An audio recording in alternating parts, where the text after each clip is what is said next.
يعيش الخان المعظم، يعيش جنكيز خان، يعيش يعيش يعيش. هل تعلمون لماذا أفدي الخان المعظم بروحي؟ لأنه يعطينا الكثير من الغنائم. لأنه ابن الذئب الأزرق الذي يرعاه الإله. وماذا أيضا؟ لأنه لا يميز بين أبناء المغول ويعطي الوظائف لمن يستحقها من القيادات والجنود على حد سواء. أحسنتم.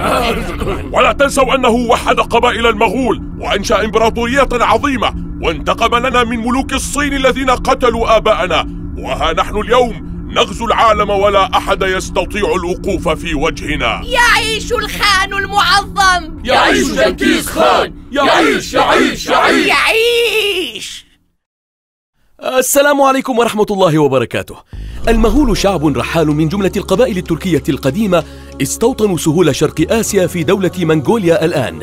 كانوا يتنقلون طلبا للماء والمراعي، وكانت الخلافات والغزوات تعصف بهم، حتى استطاع تيموجين توحيدهم بالقوة والدهاء، فتحولوا من شعب ممزق يحارب بعضه إلى إمبراطورية تمتد من أقصى الصين إلى حدود أوروبا. استطاع المغول احتلال مساحات واسعة من العالم الإسلامي في عهد تيموجين الذي لقب بجنكيز خان، أي قاهر ملوك العالم، مع أبنائه وأحفاده. وكانت المجازر التي ترتكبها جيوشهم تفوق الوصف والخيال. شهد القرن الخامس الهجري تأسيس الدولة الإسلامية الخوارزمية، لكنها لم تدم طويلة، ورغم أنها كانت في أوج اتساعها في عهد سلطان علاء الدين محمد، إلا أن ولاء قادة الجيش كان لوالدته وليس له، فهي تغدق عليهم الأموال بلا حساب، أي أن ولاء الأمراء كان للمال لا للسلطان، كما أنهم مالوا للراحة وفرض الضرائب الباهظة على الناس، فانتشر الظلم والسخط، وكان ذلك بداية النهاية التي مهدت للمغول اكتساحها من الشرق إلى الغرب عدة مرات.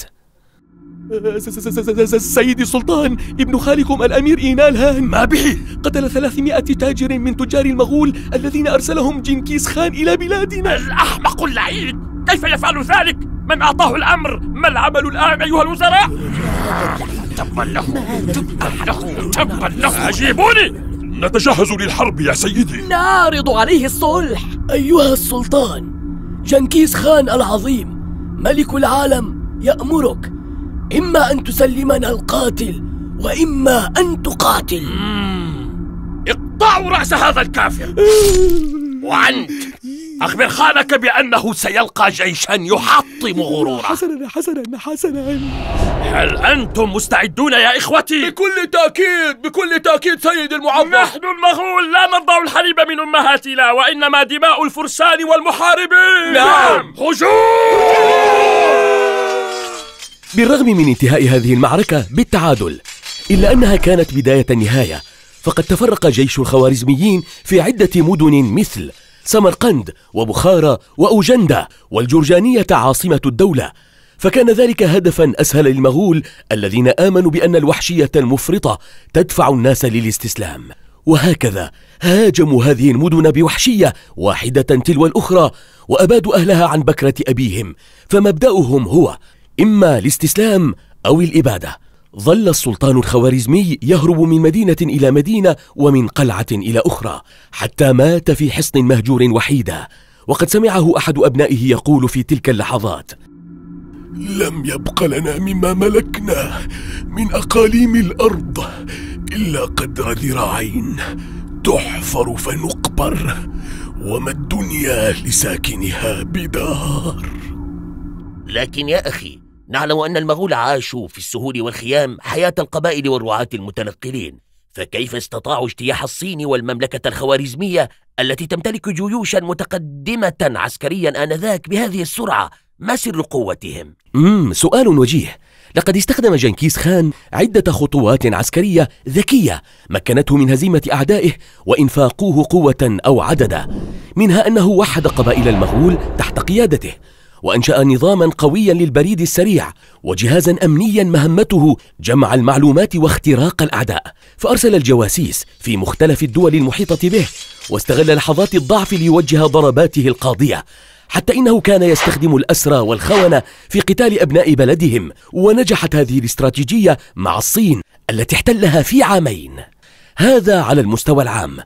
أما على مستوى الجيش فقد اهتم ببنائه وتقسيمه بشكل منظم، وجعل لكل فرقة عسكرية قائدا كفءا خبيرا بأمور الحرب، وألزم شعبه حتى الأطفال بالتدريب على ركوب الخيل ورمي السهام، كما كان المغول يقتلون الناجين من المعركة إذا تعرضوا للهزيمة بتهمة الخيانة.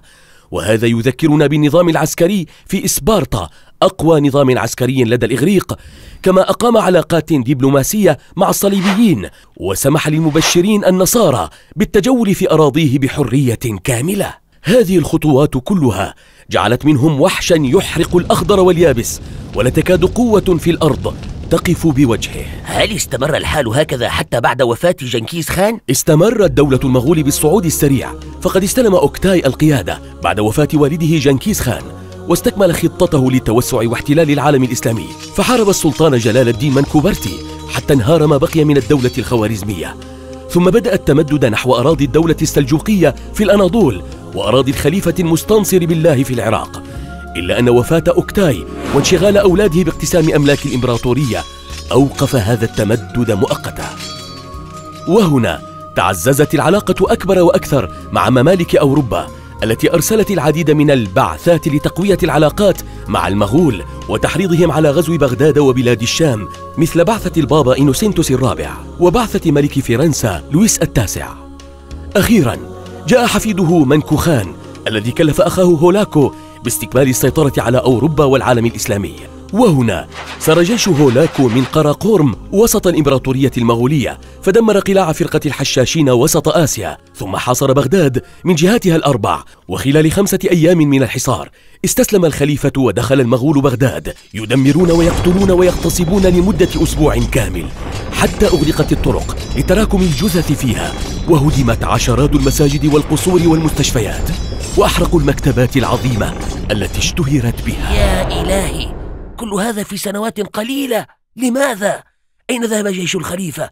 أين جيوش المسلمين؟ للأسف فقد كان في جيش هولاكو نفسه كتائب كثيرة من جيوش السلاجقة والأيوبيين، فالحكام الطامعون والجبناء وضعيفو العقيدة من الجند وقادة الجيش هم أول أعوان الغازي المحتل، ومن الطبيعي أنه اجتاح مناطق حكمهم في حلب ودمشق والأناضول بعد سقوط بغداد على الفور. وأين جيش الخليفة؟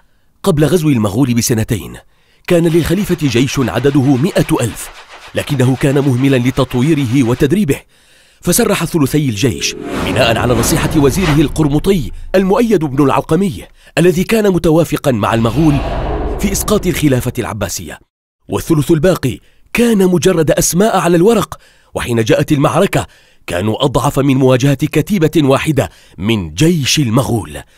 لقد كان الخليفة نفسه مبذرا ومسرفا في ملذاته الشخصية، وترك الإدارة والحكم للوزراء المتنافسين الذين كان همهم السلطة وجمع الثروة، ولذلك لم يكن عجيبا أن أغلب وزرائه طلبوا الاستسلام للمغول منذ البداية. كانت بغداد من أشد مدن الأرض تحصينا، وأسوارها من أقوى الأسوار، ولا عجب أنها كانت قبل ذلك قبلة العالم في العلم. ولكن وأسفاه على المدينة الحصينة، فالحصون تحتاج إلى رجال يحمونها، إلا أن رجالها آنذاك كان أكثرهم مقهورا تحت الظلم والفقر والاستبداد، وبعضهم أعماه الطمع والانغماس في الملذات والحرام، فحرص على السلامة رغم الذل. إذا كان هذا حال بغداد، فكيف توقف غزو المغول إذن؟ لقد توقف بالاعتصام بحبل الله جميعا، ونبذ الفرقة واستغلال الموقف المناسب، ومواجهة المغول بقوة وثبات بجيش مدرب لا يخاف الموت. نحن جند الله في أرضه، خلقنا من سخطه، وسلطنا على من حل به غضبه، فاتعظوا بغيركم وأسلموا إلينا أمركم، فنحن لا نرحم من بكى ولا نرق لمن شكى، فإذا كنت مطيعا كخدم حضرتنا فأرسل إلينا الجزية، وإلا فكن مستعدا للقتال. اقطعوا رؤوس هؤلاء وأخبروا هولاكو أننا لا نهاب الموت.